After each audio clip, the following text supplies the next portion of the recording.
All right, welcome to The Explainer. Today we're going to get into something really fascinating. We're looking at a source that basically turns one of Islam's most fundamental ideas completely on its head.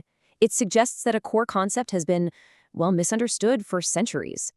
And it all starts with this really provocative claim from our source. The author, Dr. Khalid al-Sayyid Hassan, says, the Islamic nation is living a great deception. Whoa. Okay, so what's he getting at? He's arguing that the very meaning of the word Iman, what's usually translated as faith, has been intentionally changed, and that change has had massive consequences. So, Iman, belief or security? The whole entire argument really boils down to this one question. What does the Arabic root amn and the word Iman that comes from it actually mean? Is it just a feeling you have inside, a personal belief? Or is it something more active? And when you see the two meanings side by side, the difference is it's huge. On one hand, you have the common understanding. To believe, to have faith, to affirm a creed, it's all internal, right? It's about what's in your head and heart. But then look at the proposed original meaning. To grant security to others, to provide safety. That's not internal at all. That's a social, active commitment to the people around you. And here's the kicker. According to the source, this change wasn't just some accident of translation over the centuries. No, the claim is that this meaning was deliberately concealed. Why? To justify violence and control. Think about it. If Iman is about providing safety, it's hard to justify aggression. But if it's just about belief, well, that changes the game entirely. It strips the concept of its social responsibility. Okay, that is a massive claim. So you've got to be asking, where's the proof? Well, the author doesn't just pull this out of thin air. He builds his entire case on two main pillars of evidence, and he says they come directly from the Quran. So let's get into the first pillar. Pillar number one has to do with one of God's names in the Quran, al-Mu'min. Now, this is usually translated as the believer. But the author asks, does that make sense? Does God believe? The argument here is that it makes so much more sense for al-Mu'min to mean the grantor of security. God is the ultimate source of safety for all of creation. That fits perfectly, whereas God believing in himself just doesn't really track logically. Okay, so that's the first piece of the puzzle. Now let's look at the second pillar, which the source presents as maybe the most undeniable evidence of all. This one comes from a short chapter called Quraysh. The verse says, and secured them from fear. The Arabic word for secured them is amanahum.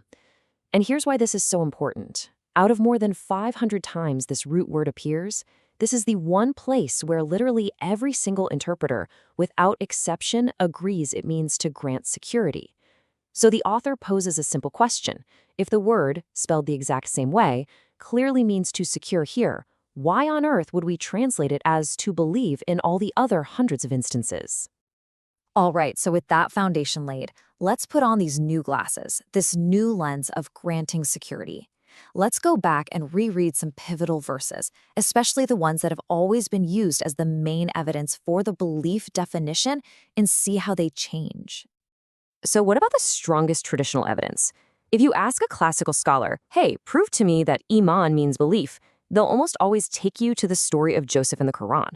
So this is the big test, right? How does this new interpretation handle the classic proof text?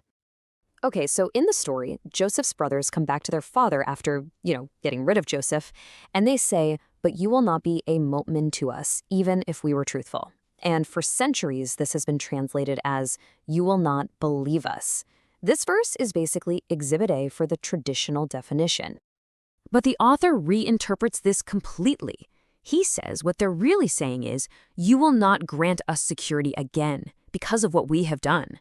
And that makes a lot of sense, doesn't it? The brothers' main problem isn't that their father won't think their story is factually correct. Their problem is that they've shattered his trust.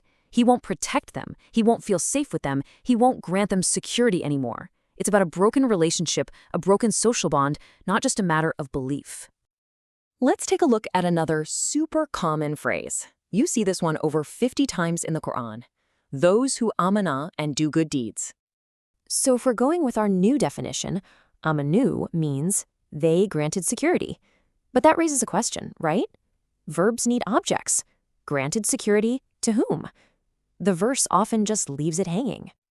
And this is where the author says the real beauty of the language comes in. The object is left out on purpose, for generality. It implies granting security to, well, to everyone and everything. Your family, your neighbors, your colleagues, the environment, even animals. It's not a limited command, it's a universal principle to be a source of safety in the world. Okay, so at this point, you might be thinking, wait a minute, does this mean belief in God isn't important anymore? That's a huge objection. But the source anticipates this and makes a really crucial distinction between Iman and creed. The argument isn't that creed is unimportant. Of course not. It's just that Iman isn't the word for it. The word for your internal creed, your belief in God, is aqidah. So you have aqidah, which is your internal belief, and then you have Iman, which is the social action you take because of that belief, the act of granting security to others. And to prove this point, the source shows that the Quran is packed with other verbs that explicitly command belief and worship. Verbs like seek help from God, remember God, obey God, worship God. The vocabulary for aqidah, for creed, is all there, clear as day. This, the author argues, leaves the word Iman free to mean something else, to mean security.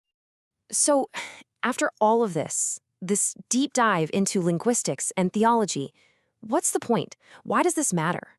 What's the big takeaway for us today? Well, this is where the argument connects directly to the real world. The source makes a powerful claim that the loss of Iman as granting security is a primary reason for the lack of security and peace in many parts of the Muslim world today. The idea is, if you lose the very word for a concept, how can you be expected to practice it? And that leads to the author's ultimate conclusion. The Islamic nation will not rise again until the original meaning of Iman, derived from security, is restored. So this isn't just a fun little language game. It's presented as something absolutely essential for the future, a prerequisite for real peace and revival. And that really leaves us with a final, profound question to think about. Can a people find true security if they have lost the very meaning of granting it to one another? It really makes you think about how the words we use don't just describe reality, they might actually create it.